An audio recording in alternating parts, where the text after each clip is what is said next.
Assalamualaikum warahmatullahi wabarakatuh. Alhamdulillah wa syukurillah, kita bersyukur kepada Allah Subhanahu wa taala bahwasanya pada kesempatan ini kita dapat berkumpul di tempat yang mulia ini dalam rangka melaksanakan salah satu kewajiban kita, yaitu mencari ilmu. Mudah-mudahan dalam pelaksanaan ini kita melaksanakan thalabul ilmi, mendapat ilmu yang manfaat dan barokah. Untuk selanjutnya, kepada seluruh siswa-siswi kelas 11 yang Bapak cintai dan Bapak hormati, alhamdulillah pada tahun pelajaran 2020-2021 mungkin kalian pertama kali bertemu dengan Bapak dalam melaksanakan kegiatan pembelajaran dalam bidang pendidikan agama Islam. Nah, untuk kesempatan yang pertama ini kita akan membahas tentang dengan tema yaitu membangun bangsa melalui perilaku taat, kompetisi dalam kebaikan dan etos kerja. Di antaranya kita akan membahas pentingnya taat kepada aturan. Sebelum kita melaksanakan pembelajaran, marilah memohon doa pada Allah dengan membaca doa sebelum belajar. Bismillahirrahmanirrahim. Raditu billahi robba wa bil islami dina wa bi muhammadin nabiyya wa rasula. Rabbi zidni ilman warzuqni fahman. Rabbi zidni ilman warzuqni fahman waj'alni minas sholihin. Amin. Mudah-mudahan kita semuanya jadikan oleh Allah anak yang soleh dan solihah, berguna bagi nusa, bangsa, dan agama. Nah, untuk selanjutnya kita coba buka masing-masing pada bukunya, yaitu pentingnya taat kepada aturan. Apa ya? Taat memiliki arti tunduk kepada Allah Subhanahu wa taala, pada pemerintah dan sebagainya. Tidak berlaku curang dan atau setia. Aturan, tindakan atau perbuatan yang harus dijalankan. Taat pada aturan adalah sikap tunduk kepada tindakan atau perbuatan yang telah dibuat baik oleh Allah Subhanahu wa taala, nabi, pemimpin, atau yang lainnya. Di sekolah terdapat aturan, di rumah terdapat aturan, di lingkungan masyarakat terdapat aturan. Di mana saja kita berada pasti ada aturannya. Aturan dibuat tentu saja dengan maksud agar terjadi ketertiban dan ketentraman. Mustahil aturan dibuat tanpa ada aturan. Oleh karena itu wajib hukumnya kita menaati aturan yang berlaku. Aturan yang paling tinggi adalah aturan yang dibuat oleh Allah Subhanahu wa taala, yaitu terdapat pada Al-Qur'an. Sementara di bawahnya ada aturan yang dibuat oleh Nabi Muhammad SAW. Yang dimaksud, yang disebut sunnah atau hadis.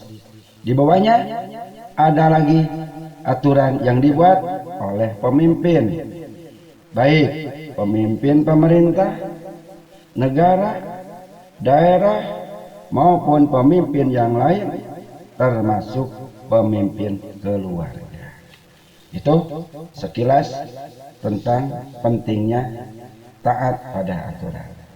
Sesuai dengan firman Allah Subhanahu wa taala yang kita akan bahas pada hari ini, yang berhubungan dengan surah An-Nisa ayat 59. Surah An-Nisa ayat 59. Coba lihat. A'udzu billahi minasy syaithanir rajim.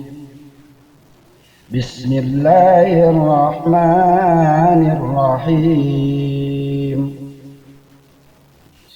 Ya ayyuhalladzina amanu atii'ullaha wa atii'ur rasul wa ulil amri minkum. Fa in tanaja'tum fi shay'in faruddu ilallahi war rasuli in kuntum tu'minuna billahi wal yawmil akhir. Dzalika khairu wa ahsanu ta'wila. Nah, coba lihat dalam Al-Qur'an surah An-Nisa ayat kita baca ya. Ya ayyuhalladzina amanu atii'ullaha wa atii'ur rasula wa ulil amri minkum.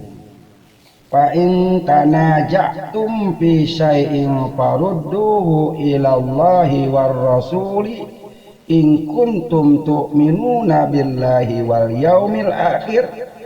Dzalika khairu wa ahsanu ta'wila. Nah, sekarang lihat penerapan hukum tajwidnya.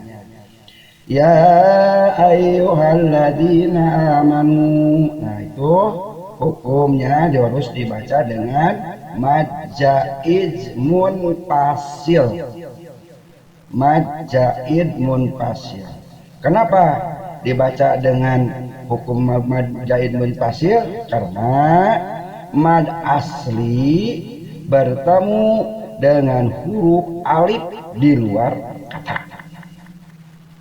Amanu mad badal. Baca mad badal. Huruf alif bertanda baca patah berdiri. Amanu. Nah, yang selanjutnya atiullaha. Ya, atiullah. Nah, lafaz Allah harus tafkhim, harus tebal. Lafaz jalalah didahului tanda baca dhammah. Wa ulil amri alif lam qamariyah. Itu huruf alif lam qamariyah berhadapan dengan huruf qamariyah. Fa in tanaja'tum fa in ihfa nun sukun bertemu dengan huruf tuh biasanya ya. Selanjutnya lihat arti kata. Ya ayyuha wahai alladzina amanu, orang-orang yang beriman, atiullaha, taatilah Allah ya, ilallah kepada Allah, wa rasuli dan rasul, in kuntum jika kamu ya, atiullah atiur rasula dan taatilah rasul, wa ulil amri dan pemimpin, minkum di antara kamu, fa in tanajatum jika kamu berbeda pendapat, fa in tanajatum jika kamu berbeda pendapat, bisain tentang sesuatu, farudduhu maka kembalilah kepada Allah ya, ilallah kepada Allah, wa rasul dan rasul, in kuntum tu'minu beriman billahi taat kepada Allah, wal yaumil akhir, dan hari akhirat, hari akhir. Zalika khairun, yang demikian itu lebih baik, wa ahsanu ta'wila, dan lebih baik dari akibatnya. Dengan arti kata itu. Sekarang coba lihat yang artinya ayat tersebut. Wahai orang-orang yang beriman, taatilah Allah dan taatilah Rasul. Di dalamnya apa? Muhammad, ulul amri, pemegang kekuasaan di antara kamu. Kemudian jika kamu berbeda pendapat tentang sesuatu, maka kembalikanlah kepada Allah, yaitu kepada Al-Quran dan Rasul sunnahnya. Jika kamu beriman kepada Allah dan hari kemudian, yang demikian itu lebih utama bagimu dan lebih baik akibatnya. Itu terdapat Al-Quran surah An-Nisa. Surah An-Nisa itu surah yang keempat, ayat 59. Pak, bagaimana asbabun nuzulnya? Sebab-sebab turun ayat tersebut yang kita baca. Asbabun nuzul atau sebab turunnya ayat ini menurut Ibnu Abbas ya adalah berkenaan dengan Abdullah bin Huzaifah bin Qais As-Samhi ketika Rasulullah SAW mengangkatnya menjadi pemimpin dalam syariah atau perang yang tidak diikuti oleh Rasulullah. As-Sadi berpendapat bahwa ayat ini turun berkenaan dengan Amir bin Yasir dan Khalid bin Walid ketika keduanya diangkat oleh Rasulullah SAW sampai pemimpin dalam syariah. Quran surah An-Nisa, yaitu surah yang keempat, ayat 59 tersebut memerintahkan kepada kita untuk menaati perintah Allah Subhanahu wa ta'ala, perintah Rasulullah sallallahu alaihi wasallam, dan ulil amri. Nah, tentang pengertian ulil amri ada beberapa pendapat. Di antaranya pendapat Abu Ja'far Muhammad bin Jarir At-Tabari. Bagaimana pendapatnya? Arti ulil amri adalah umaro ahlul ilmi wal fikih. Nah, mereka yang memiliki ilmu dan pengetahuan akan fikih. Sebagian ulama yang lain berpendapat bahwa sahabat-sahabat Rasulullah SAW itulah yang dimaksud dengan ulil amri. Itu pendapat siapa? Abu Ja'far Muhammad bin Jarir At-Tabari. Pendapat pertama. Yang pendapat yang kedua yaitu pendapat Al-Mawardi. Bagaimana pendapat Al-Mawardi? Ada 4 pendapat dalam pengertian kalimat ulil amri, yaitu 1. Umaro, para pemimpin yang konotasinya adalah pemimpin masalah keduniaan. Yang kedua, ulama dan fuqaha. Yang ketiga, sahabat-sahabat Rasulullah SAW. Yang keempat, kedua sahabatnya yaitu Abu Bakar dan Umar. Itu pendapat Al-Mawardi.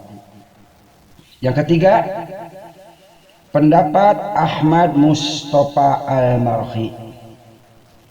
Bagaimana? Bahwa ulul amri itu adalah umaro, ahli hikmah, ulama, pemimpin pasukan, dan seluruh pemimpin lainnya. Itu pendapat Ahmad Mustafa Ahmad Mustafa Al-Marhi. Jadi Bapak pada kesempatan ini menyampaikan ada 3 pendapat, ya, antara pendapat Abu Ja'far, pendapat Al-Mawardi, pendapat Ahmad Mustafa. Siswa-siswi yang Bapak hormati dan Bapak cintai, kelas 11.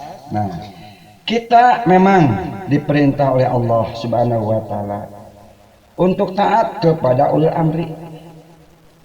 Apapun pendapat yang kita pilih tentang makna ulul amri. Namun perlu diperhatikan bahwa perintah taat kepada ulul amri tidak digandengkan dengan kata taat.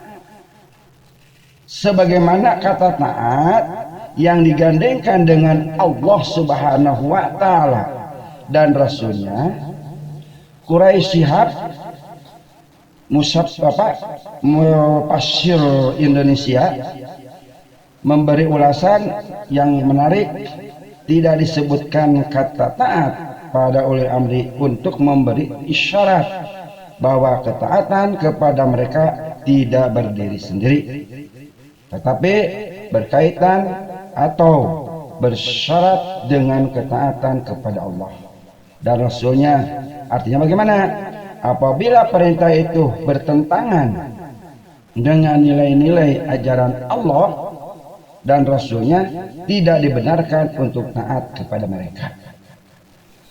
Lebih lanjut, Rasulullah SAW menegaskan gini, ya, ini hadis riwayat Muslim. An Abi Abdurrahman anna Rasulullah SAW an Ali anna Rasulullah SAW la ta'ata fi maksiatillah innama ta'ata bil ma'ruf. Ini hadis riwayat Muslim. An Abi Abdurrahman an Ali anna Rasulullah sallallahu alaihi wasallam la ta'ata fi maksiatillah innama ta'ata bil ma'ruf. Apa artinya ini? Dari Abi Abdurrahman dari Ali, sesungguhnya Rasulullah Shallallahu Alaihi Wasallam bersabda, tidak boleh taat terhadap perintah bermaksiat kepada Allah. Sesungguhnya ketaatan itu hanya dalam hal yang ma'ruf. Jadi kita tidak boleh kalau ada perintah yang bertentangan, tidak boleh taat yang bertentangan dengan aturan Allah Subhanahu wa taala. Nah, umat Islam, kita kan sebagai umat Islam wajib menaati perintah Allah dan Rasulnya, dan diperintahkan pula untuk mengikuti atau menaati pemimpinnya. Tentu saja apabila pemimpinnya memerintahkan kepada hal-hal yang baik. Nah, apabila pemimpin tersebut mengajak kepada kemungkaran, wajib hukumnya untuk menolak. Itulah diantara surah An-Nisa ayat 59 tentang pentingnya taat kepada aturan. Mudah-mudahan pada pertemuan ini ada manfaatnya, kita mendapat ilmu lebih tambah. Tidak akan banyak, insya Allah pada minggu yang akan datang kita teruskan dengan kompetisi dalam kebaikan dengan surah yang pada minggu akan datang. Mudah-mudahan ada manfaatnya. Kalian di rumah mohon dengan menghafalnya dan membacanya. Terima kasih, dan sebelum kita selesai, kita mohon doa pada Allah, karena disunatkan sebelum kita membaca doa dan sesudah juga kita membaca doa. Bismillahirrahmanirrahim. Allahumma inni istaudi'uka ma'alam tani mardudhu ilayya inda hajati wala tansanihi ya rabbal alamin.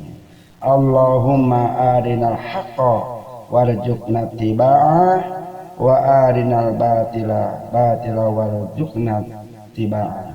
Rabbana anfa'na bima 'allamtana alladzi yanfa'una wa arina ilman walhamdulillahi rabbil alamin. Demikian dari Papa. Wassalamualaikum warahmatullahi wabarakatuh.